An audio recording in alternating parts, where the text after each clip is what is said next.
আসসালামু আলাইকুম সবাইকে। কি অবস্থা সবার? আমার আরেকটি ছোট্ট মিনি ব্লগে আপনাদের সবাইকে স্বাগতম।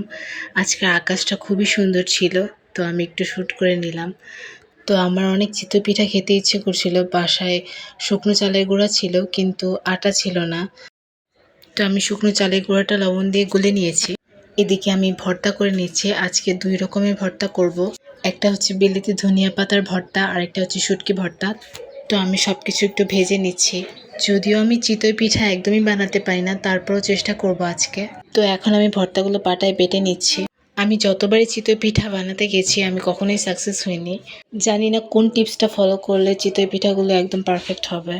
তো যাই হোক, যেমনই পারি তেমনই বানাবো আজকে।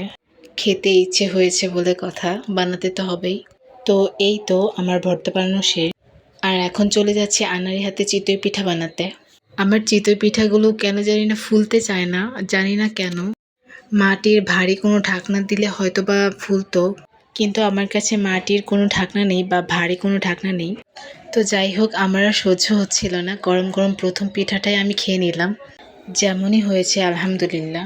তো কেমন লাগলো আমার পিঠার ছোট্ট আয়োজন অবশ্যই কমেন্টে জানাবেন।